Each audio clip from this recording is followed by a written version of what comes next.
Unigram Europa, a primeira faculdade brasileira credenciada pelo MEC para brasileiros que vivem na Europa, completa 15 anos.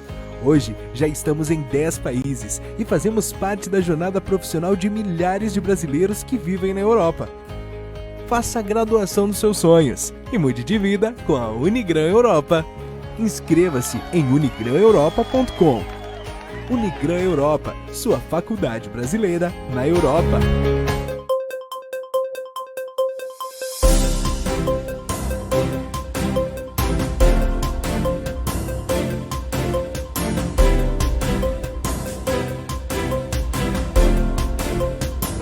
Seja para uma prática de atividade física, seja para passar mais tempo com sua família, seja para estudar, para ler um livro. Com um bairro bem estruturado, você consegue fazer tudo ao redor, você ganha tempo.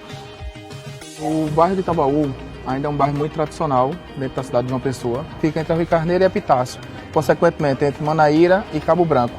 Você consegue fazer tudo andando. Eu quero ir na padaria, eu vou andando, eu quero ir no supermercado, eu vou andando, eu quero ir na cafeteria, eu vou andando. Então eu tenho um complexo ali de colégios, de restaurantes, eu tenho um mercado de artesanato, eu tenho vários hotéis pelo bairro, padarias, clínicas, consultórios. Então é um bairro bem completo, com uma infraestrutura muito boa. Tivemos a oportunidade de fazer 2 empreendimentos em Itabaú, que foi o Palácio Real e o Ávila. Entregamos 100% vendido e estamos com a felicidade agora de construir o 360 House. Cara, o 360 é um projeto exclusivo, é único, é diferente. Então você tem a exclusividade de morar em um apartamento em 1 por andar, em um dos melhores bairros da cidade.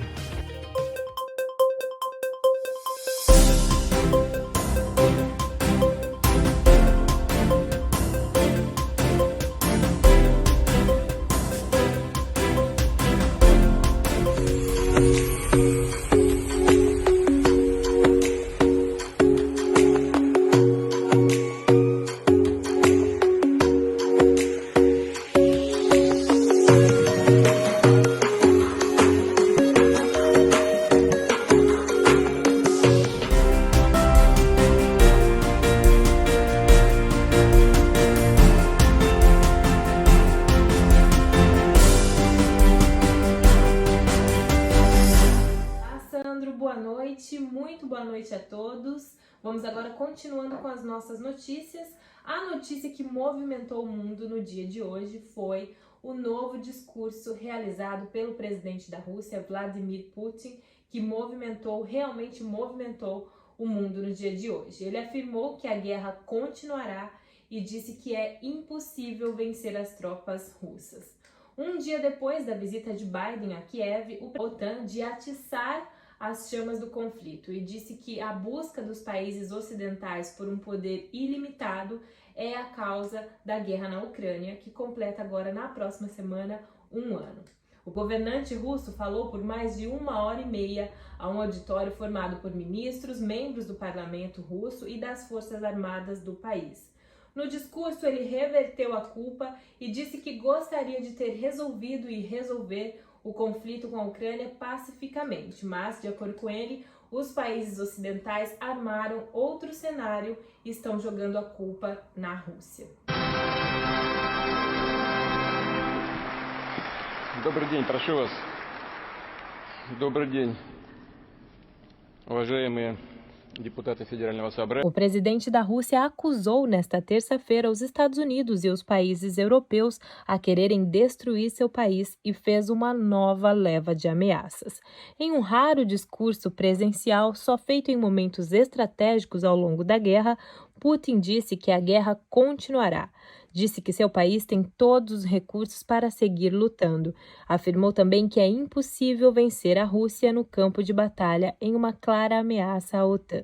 Disse que o seu país queria resolver o conflito pacificamente, mas foi impedido pelo Ocidente.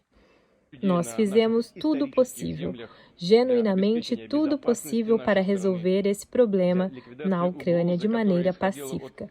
Fomos pacientes, estávamos negociando pacificamente para sair desse difícil conflito, mas um cenário completamente diferente está sendo preparado por trás de nossas costas. Kiev respondeu ao discurso com ironia. Disseram que a fala de Putin mostrou que o líder russo perdeu a noção da realidade. Afirmaram que Putin chegou a um beco sem saída e qualquer coisa que ele faça só vai piorar a sua situação. De acordo com as autoridades em Kiev, as elites russas vão se irritar com ele e começar a duvidar da sua habilidade para comandar o país. Continuando com os assuntos que foram notícias no mundo, infelizmente 2 novos terremotos de 6,4 e 5,8 de magnitude atingiram a Turquia novamente.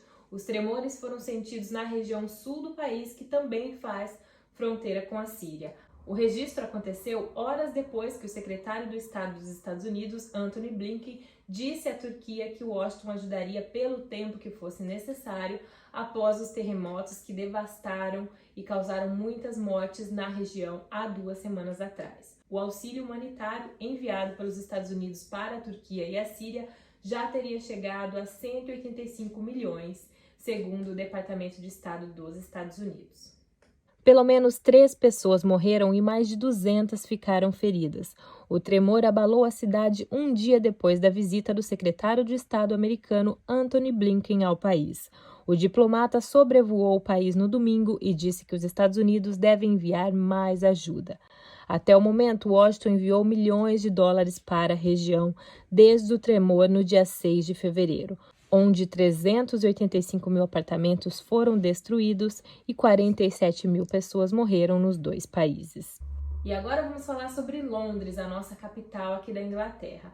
Uma boa notícia, por sinal. O prefeito de Londres, Sadiq Khan, revelou um esquema de emergência para estender as refeições escolares gratuitas a todos os alunos do ensino fundamental de Londres durante 1 ano.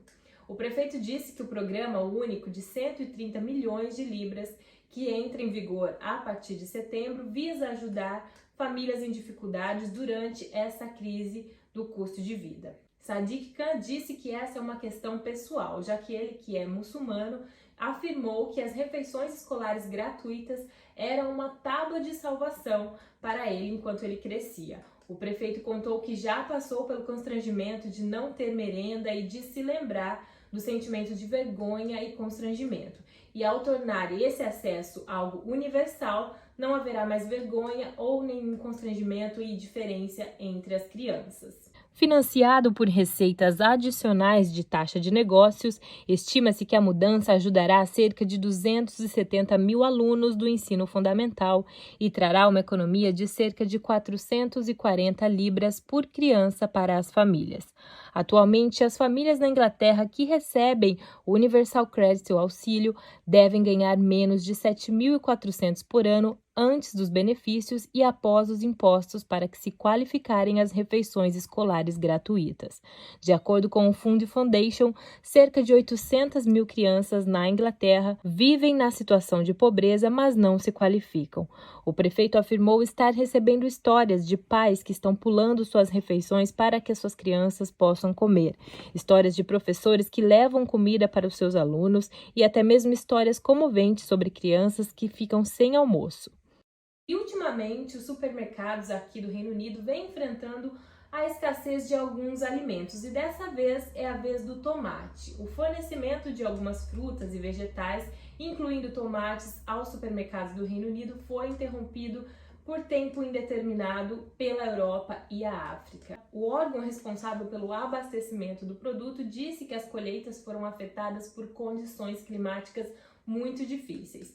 Inúmeras fotos das prateleiras vazias nos supermercados têm circulado nas redes sociais nos últimos dias. E a fonte de indústria reconhece que houve sim desafios temporários de fornecimento. Entre as imagens compartilhadas nas redes sociais, a escassez de tomate parece ser significativa.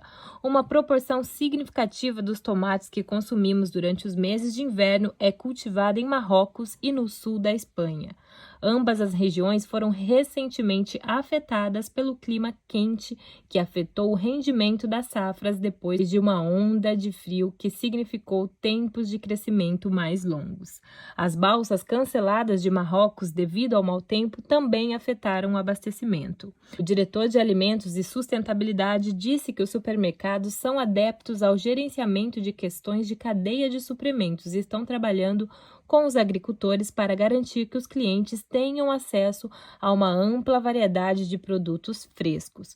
No entanto, outras empresas também foram afetadas. Um atacadista que abastece cafés e escolas no sudoeste da Inglaterra alertou em seu site que o fornecimento de tomates é incrivelmente desafiador. Uma parte das frutas e vegetais que o Reino Unido importa durante o inverno vem da Holanda, onde são cultivados em grandes estufas, embora esteja claro que as empresas que os produzem foram grandemente afetadas pelos altos preços de energia. Enquanto isso, no Brasil, uma nova decisão do Supremo Tribunal Federal está gerando polêmica. A decisão irá permitir a suspensão da CNH e do passaporte de pessoas que estiverem com as suas dívidas em atraso. Nós postamos isso nas nossas redes sociais hoje e já deu muita polêmica, realmente é um assunto muito polêmico. Estudos apontam que quase 1/3 da população brasileira está inadimplente. Pois é. Mas, a partir de agora, quem tem o nome sujo não só ficará restrito para a contratação de empréstimos ou financiamento, mas também poderá sofrer limitações no direito de ir e vir. De acordo com o Supremo Tribunal Federal, ele decidiu, no último dia 10 de fevereiro, que os inadimplentes, ou seja, as pessoas que possuem dívidas em atraso, poderão sim ter os documentos de passaporte e carteira nacional de habilitação, que é a CNH, apreendidos, além de também serem impossibilitados de participar de concursos públicos e licitações. A retenção desses documentos não ocorrerá de forma automática. O bloqueio da CNH e do passaporte pode ocorrer quando houver um processo judicial. Especialistas explicam que para que se chegue ao bloqueio efetivo dos documentos, é necessário um processo judicial em que já se cobre a dívida, ou seja, já está na fase de execução, onde não existe mais debate a respeito do débito. Os advogados lembram ainda que a pessoa que realmente não tem patrimônio e nem condições financeiras não deve ser alvo dos bloqueios, da mesma forma que não será bloqueados a CNH de quem é motorista de táxi, ônibus, caminhão ou aplicativo, pois o documento é necessário para o trabalho. Essas medidas, na ótica do Supremo, seriam meios para estimular o devedor a cumprir com suas responsabilidades. De acordo com o mapa da inadimplência do Serasa, mais de 69 milhões de brasileiros estão inadimplentes. A maior parte dessa dívida é relacionada ao cartão de crédito. As contas básicas de consumo, como água, luz e gás, aparecem em segundo lugar e o terceiro lugar estão para as dívidas com varejo. E antes de literalmente eu passar a bola aqui para a nossa querida Mara Deroz, que brilhantemente sempre traz as notícias do esporte aqui pra gente, nós vamos falar sobre os assuntos de racismo que infelizmente não param de acontecer nos campeonatos europeus. O jogador Vinícius Júnior voltou a ser vítima de ataques racistas no campeonato espanhol. Situações como essa, infelizmente, são frequentes por aqui, mas nós não podemos nos conformar e deixar de falar sobre esse assunto. O último caso aconteceu no campeonato espanhol. Após ser derrotado por 1-0 contra o time de Mallorca, Vinícius Júnior, que é atacante do Real Madrid, voltou a ser vítima de racismo. As câmeras de transmissão da partida flagraram um torcedor adversário chamando o brasileiro de macaco por várias vezes. Em nota oficial, a La Liga informou que está trabalhando para identificar o responsável pelos insultos a Vini Júnior. Por enquanto, o Mallorca e o Real Madrid ainda não se manifestaram oficialmente sobre o assunto. O brasileiro também foi alvo de ofensas ao final da partida, quando se aproximou da arquibancada para tirar fotos e dar autógrafos. Também recebeu muitas vaias e foi caçado pelos jogadores rivais dentro de campo, quando sofreu 10 das 29 faltas cometidas pelo time adversário. Segundo a La Liga, o relato sobre o ocorrido foi levado à Federação Espanhola de Futebol e às autoridades locais. A entidade disse que está trabalhando com o Mallorca para identificar os responsáveis. Além disso, criou um e-mail para receber informações e imagens que possam ajudar na identificação dos torcedores racistas. Alvo constante de racismo na Espanha, Vinícius Júnior reclamou no final do ano passado da falta de punição de autores de ataques racistas. Ele disse que os racistas seguem indo aos estádios e assistindo ao maior clube do mundo de perto e a La Liga não faz nada a respeito. Pouco tempo depois, o brasileiro voltou a ser alvo de racismo antes do clássico com o Atlético de Madrid no último dia 26. Um boneco vestido com a camiseta de Vinícius Júnior foi pendurado em uma ponte em Madrid, enforcado por uma corda abaixo e uma faixa com a frase "Madrid odeia o Real", lema da torcida organizada. O ato fez o próprio Atlético publicar uma nota de repúdio e desencadeou uma reunião de urgência convocada pela Comissão Estatal contra a Violência, Racismo, Xenofobia e Intolerância no Esporte da Espanha. O episódio, classificado como depresível pela comissão, também está sendo investigado, mas os autores ainda não foram identificados. E agora sim, a gente fica com ela, Mara Deroz, com as notícias do esporte. Boa noite. Nos 15 anos da Unigran Europa, nós celebramos você. Um momento construído pela história contada por todos nós. Somos a primeira universidade brasileira na Europa. Estamos presentes em 10 países europeus. Somos a única com 18 unidades pela Europa. Levamos a educação à distância para brasileiros que vivem na Europa. Somos sua faculdade brasileira na Europa, credenciada pelo MEC. Nós oferecemos mais de 30 cursos de qualificação profissional. Estamos classificados com nota 4 em excelência de qualidade. E temos um compromisso com a inovação tecnológica. Realizamos o sonho de brasileiros serem inseridos no mercado de trabalho europeu. Oferecemos ensino na modalidade que mais cresce no mundo, o EAD. Transcendemos as limitações físicas de uma sala de aula, oferecendo liberdade e flexibilidade nos estudos. Além da graduação, oferecemos cursos livres e mais 35 cursos de pós-graduação. Temos uma plataforma de ensino completamente única e exclusiva. Aqui você aprende com professores brasileiros e tudo na língua portuguesa. A graduação muda sua vida para sempre. Unigran Europa, sua faculdade brasileira na Europa.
O time de Vitor Pereira tem um clássico aí contra o Botafogo no sábado, dia 25, e na próxima terça, dia 28, o jogo de volta contra os equatorianos no Maracanã. E depois o clássico seguido contra Vasco e Fluminense pelo Campeonato Carioca. Mas, enquanto isso, aqui na Europa, Liverpool e Real reeditam a última decisão das oitavas da Champions. Times que disputaram a final em Paris se reencontram em momentos distintos. Em maio do ano passado, o Liverpool e o Real Madrid eles decidiram o título da Liga dos Campeões em Paris, e a equipe espanhola, com o gol do brasileiro Vini Júnior, saiu vencedora, conquistando aí seu 14º troféu do maior torneio de clubes do mundo. Hoje, quase 9 meses depois, eles voltam a se enfrentar, agora nas oitavas de final da competição, às 17 horas, horário de Brasília, em Anfield. Na ocasião, o Liverpool fez uma grande partida, mas parou em uma noite inspirada de Thibaut Courtois na eficiência do ataque madridista. Os Reds deram 24 finalizações, enquanto o Real chutou aí apenas 4 vezes. Contudo, Jürgen Klopp, treinador do time inglês, destacou que dessa vez precisa de 2 partidas perfeitas para passar de fase. Herói da decisão do ano passado, Vini Júnior é a grande esperança do time do Real Madrid, que não vai contar aí com os meio-campistas Toni Kroos e Aurélien Tchouaméni, mas será o retorno do atacante Karim Benzema. Questionado sobre como parar o brasileiro, o treinador alemão destacou que não adianta traçar uma estratégia para tentar parar o jovem especificamente, porque há outros atletas, como o atacante francês e o compatriota Rodrigo. O Liverpool, que chega em um momento delicado, a equipe ocupa aí a 8ª colocação da Premier League, está eliminada das 2 Copas Nacionais e tem a Champions como uma única chance de título na temporada. Do outro lado, o Real Madrid, que segue correndo atrás do líder Barcelona no Campeonato Espanhol, está na semifinal da Copa do Rei e já faturou o Mundial de Clubes, da decisão contra o Al Hilal. Outros jogos no mesmo horário, o alemão Frankfurt recebe o Napoli, a sensação da temporada e líder isolado do Campeonato Italiano, e amanhã o Porto visita a Inter de Milão, enquanto Leipzig e Manchester City se enfrentam para encerrar os jogos de ida das oitavas de final da Champions League. E já que estamos falando aí de Champions League, vamos falar de Neymar. O atacante brasileiro que sofreu uma torção no tornozelo direito desse domingo durante a vitória do PSG sobre o Lille pelo campeonato francês. O jogador, que tinha marcado um gol e dado uma assistência na partida, se machucou no começo do segundo tempo e deixou o campo de maca e chorando. Em nota oficial, o clube francês informou que o jogador de 31 anos fez uma ressonância magnética que descartou qualquer tipo de fratura. Um novo exame deve ser feito nos próximos dias, e a lesão é no mesmo local que Neymar se machucou durante a Copa do Mundo do Catar. O problema acontece a menos de 3 semanas do jogo de volta das oitavas de final da Liga dos Campeões da Europa contra o Bayern de Munique na Alemanha. Na ida em Paris, o time bávaro venceu aí por 1-0. A lesão aconteceu aí após uma jogada da qual o volante Benjamin André, do Lille, chocou contra Neymar, que acabou torcendo o tornozelo devido à carga do rival por trás. O lance não foi muito duro, tanto que o atleta adversário nem levou um cartão amarelo. Após a partida, o técnico Christopher Galtier falou sobre a situação de Neymar e disse que o ex-santista passou por exames mais minuciosos. Criticado no meio da semana por jogar pouco e comer fast food após a derrota para o Bayern na Champions, Neymar era um dos destaques da partida, com uma assistência e um gol. O ex-santista tem agora um total de 18 gols e 17 assistências em todas as competições nessa temporada de 2022-2023. Ele, que recentemente teve seu nome vinculado com o Chelsea, aqui da Inglaterra, informou ao PSG que deseja cumprir o seu contrato com o clube, que vai até junho de 2027, segundo o jornal francês L'Équipe. O atacante ele não pensa em deixar o clube, comandado por Christopher Galtier, apesar de todas as polêmicas. De acordo com informações da mídia francesa, a equipe parisiense quer se livrar do brasileiro no próximo mercado de verão. Situação semelhante à que viveu em 2022, quando Neymar se ofereceu para sair, mas nenhum time demonstrou interesse em assumir o seu salário de 36 milhões de euros líquidos por temporada. O camisa 10 do Paris Saint-Germain vem sofrendo com as críticas desde o início deste ano, quando retornou da Copa do Mundo do Catar. Na coletiva que aconteceu a partida contra o Bayern, Neymar foi questionado sobre sua forma física e o que ele acha em relação às avaliações recebidas pela mídia francesa. Neymar começou muito bem a temporada. Antes da Copa do Mundo, no Catar, o craque do PSG, em 20 jogos, havia balançado as redes 15 vezes e dado 11 assistências. Após a eliminação para a Croácia, o camisa 10 marcou 2 gols e deu 5 passes para tênis, em 7 partidas. No entanto, seu nível não é o mesmo. Neymar também acumulou aí vários problemas, inclusive uma briga com o diretor esportivo Luiz Campos após a derrota para o Mônaco, o que fez com que o PSG analisasse a sua permanência dentro do clube. O PSG volta a campo aí nesse domingo pelo Campeonato Francês contra o Lille às 9 horas. O time da capital tem 5 pontos de folga na liderança em relação ao Olympique de Marseille.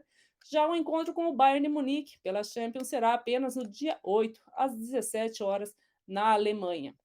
Os franceses precisam ganhar por 2 gols de diferença para avançar no tempo normal. Uma vitória por 1 gol leva à prorrogação. Vamos falar agora do caso Daniel Alves. Continua a novela do caso Daniel Alves na Espanha, gente. A defesa havia pedido que o jogador respondesse aí em liberdade por acusação de estupro. Mas, segundo uma decisão, ainda há alto risco de que o jogador fuja para o Brasil, onde, na avaliação dos juízes, está a sua principal residência. A Justiça da Espanha negou o recurso da defesa do jogador brasileiro Daniel e decidiu nesta terça-feira, dia 21, que ele deve seguir em prisão preventiva por risco de fuga elevado. Alves nega a acusação. A defesa do jogador, que havia alegado que desmontaria o argumento do risco de fuga ao provar que o brasileiro tem residência fixa em Barcelona. Ele tem uma casa na capital catalã com sua esposa, a modelo espanhola Joana Sanz. Os advogados ofereceram ainda que o jogador entregasse seus passaportes e se apresentasse diariamente à justiça como garantia de que não deixaria a Espanha. Os juízes, no entanto, entenderam que as garantias não excluem a possibilidade de que o brasileiro possa fugir para o Brasil. A defesa de Alves, encabeçada aí por um dos principais advogados criminalistas do país, estava confiante de que o recurso seria positivo para o jogador. Os advogados contaram à imprensa espanhola que o texto do recurso desarmava os principais argumentos da acusação e da promotoria de Barcelona. Mas no fim de semana se soube que um dos 3 juízes que julgariam o recurso é Eduardo Navarro, um conhecido magistrado espanhol que tem por estilo negar pedidos de prisão preventiva. Então, vamos esperar aí para ver o que é que vai acontecer no caso Daniel nessas próximas semanas. E agora a gente vai falar um pouquinho sobre o futsal. Como eu anunciei ontem à noite, nós teremos a seleção brasileira aqui no Reino Unido pela primeira vez na história em abril. E quem vai contar um pouquinho para a gente sobre essa vinda da seleção e tudo que vai acontecer por esses dias é o nosso querido professor Andrew Santana. Boa noite, Andrew. Seja bem-vindo. Tudo bem, um prazer tê-lo aqui com a gente. E cheio de novidades para contar, né? E das boas, né? Andrew, fala um pouquinho para a gente. O pessoal que acompanha o futsal aqui na Inglaterra já tem conhecimento, já sabe quem é o Andrew, né? É super famoso aqui na modalidade. Mas fala um pouquinho quem é você para as pessoas que estão nos acompanhando aqui de outros países aqui da Europa ou até mesmo lá do Brasil.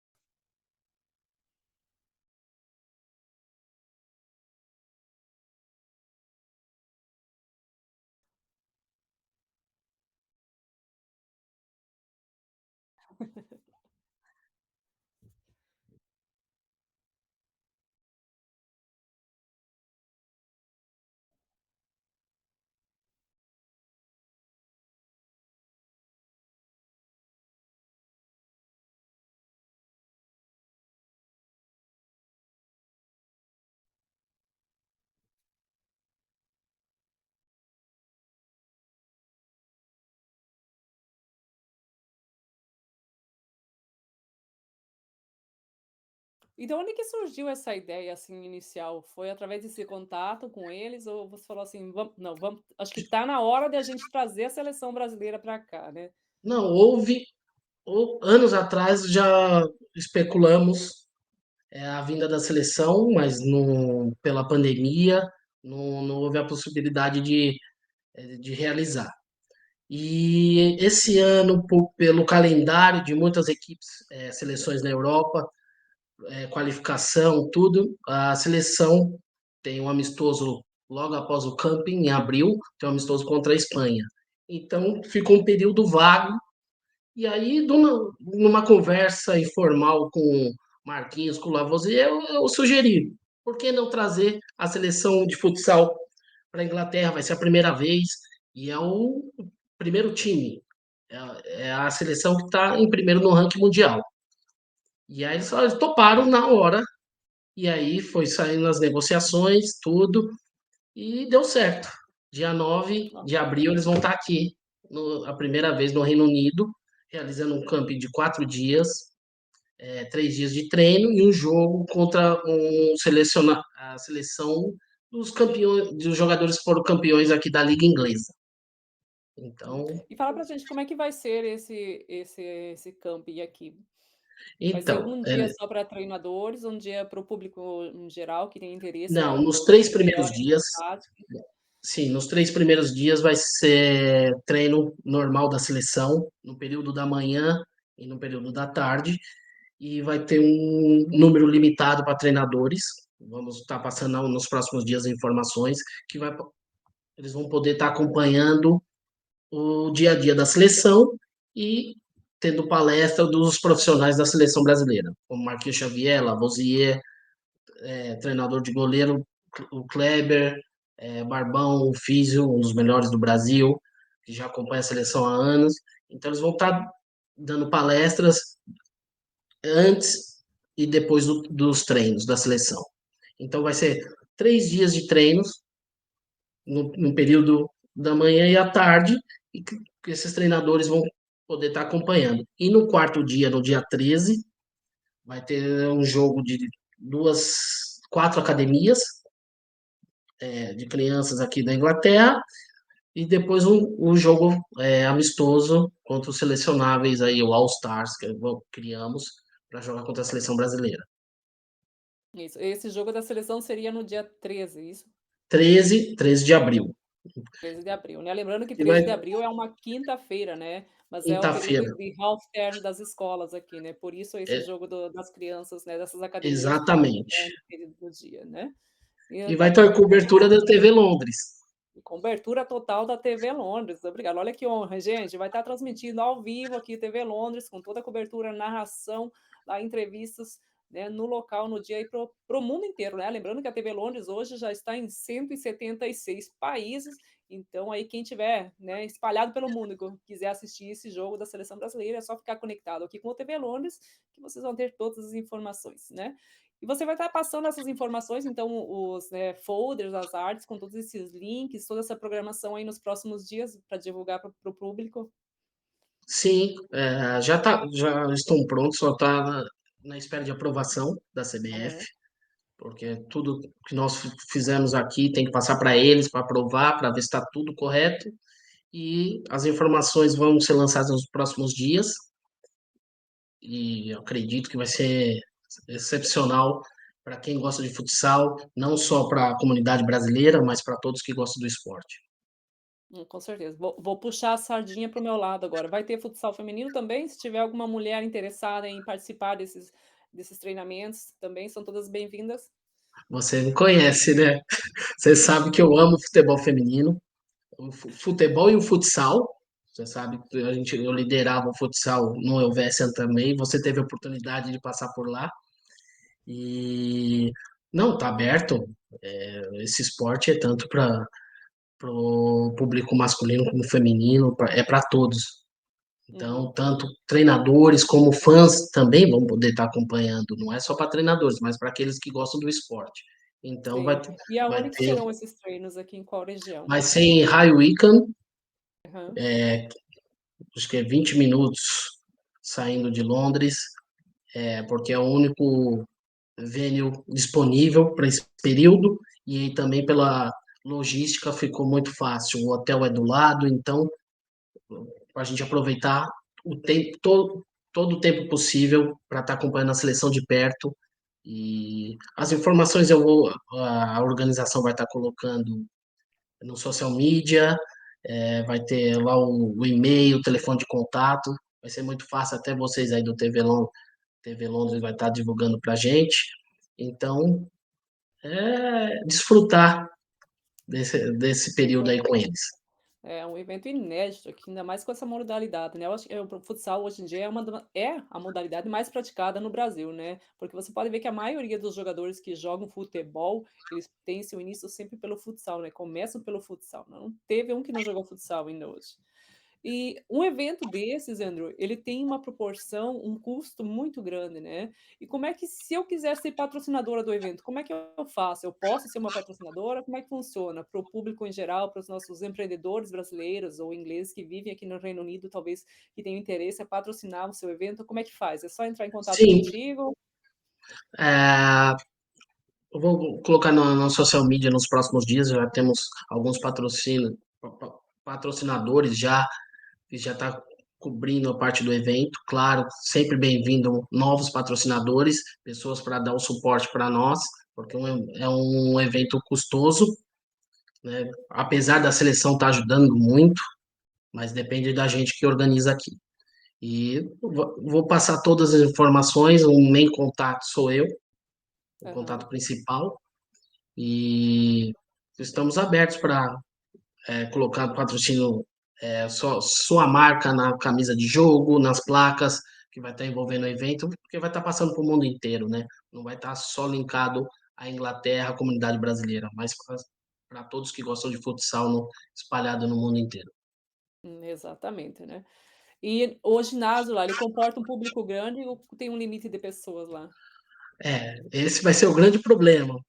Antes de divulgar, já tem gente comprando os ingressos online, e a gente vai ter um limite de 1.000 pessoas só. E isso aí, na próxima semana, eu acredito que vai estar tudo vendido. Então, não perca a oportunidade. Assim que a gente lançar na internet, no social media, compre seu ingresso e garanta seu espaço lá. Com certeza, né? Realmente, se tivesse um ginásio aí com uma proporção para 5.000 pessoas, eu acredito que lotaria também, né? Pela Sim, dimensão que o futsal pensamos em outros lugares, Mara, mas estava muito em cima, surgiu essa oportunidade e você sabe como os leisure centers, os venues aqui, você tem que buscar com um ano de antecedência para tem. poder receber um evento desse. Mas quem sabe no próximo ano a gente tem um quadrangular com grandes seleções aí também. Fantástico. Estamos juntos. TV Londres sempre junto, com certeza. Andrew, muito obrigada por suas explicações aqui, né? Então a gente deixa a dica aqui para o pessoal que quer participar tanto dos treinamentos como assistir o jogo. Entre em contato o mais breve possível, né? Reserve aí sua vaga, reserve seu ingresso, porque as vagas são limitadíssimas, né? Depois não vão chorar dizendo que não foram avisados, a gente está avisando. Então, corre lá já, né? Fica pronto. Tá certo. Agradeço a TV Londres e convido a todos para participar desse evento e desfrutar. Vai estar os melhores jogadores do mundo, vão estar aqui, os jogadores que jogam no Barcelona, Benfica, a comissão técnica, Marquinhos Xavier, todo mundo já sabe, e sua comissão técnica top do mundo vai estar aqui. Então aproveitem essa oportunidade, não percam e garante o seu lugar lá nesse dia da festa. Com certeza. Obrigado, Andrew. Nós podemos em breve Obrigado, fazer Mara. aí mais uma, né? A gente vai anunciar, vai fazer as postagens todas na nossa mídia e eu vou continuar relembrando aí semanalmente, né, do evento para ninguém ficar de fora aí, tá bom? Muito obrigada, Andrew, e a gente se vê em breve. A gente se vê. Muito obrigado, Mara. Até Tchau, mais. tchau. Beijo para todos. Boa noite. Boa noite, Andrew. Então lá, pessoal, relembre, vagas limitadas, tá? Então, assim que forem divulgados os links para quem quiser fazer sua inscrição para participar, né, dos treinamentos, já entra em contato rapidinho aí para garantir o seu lugar, beleza? Então, TV Londres hoje fica por aqui e nos vemos amanhã. TV Londres Notícias, o mundo passa por aqui.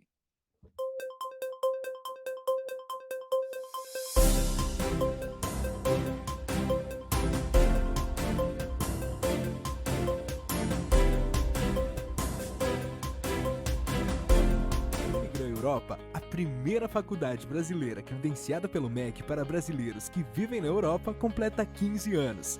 Hoje, já estamos em 10 países e fazemos parte da jornada profissional de milhares de brasileiros que vivem na Europa. Faça a graduação dos seus sonhos e mude de vida com a Unigran Europa.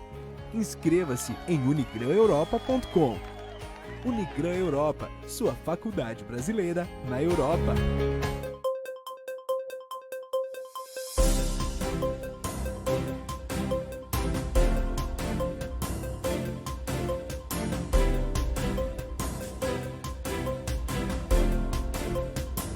Seja para uma prática de atividade física, seja para passar mais tempo com sua família, seja para estudar, para ler um livro. Com um bairro bem estruturado, você consegue fazer tudo ao redor, você ganha tempo. O bairro de Itabaú ainda é um bairro muito tradicional dentro da cidade de João Pessoa. Fica entre Rio Carneiro e Epitácio, consequentemente entre Manaíra e Cabo Branco. Você consegue fazer tudo andando. Eu quero ir na padaria, eu vou andando, eu quero ir no supermercado, eu vou andando, eu quero ir na cafeteria, eu vou andando.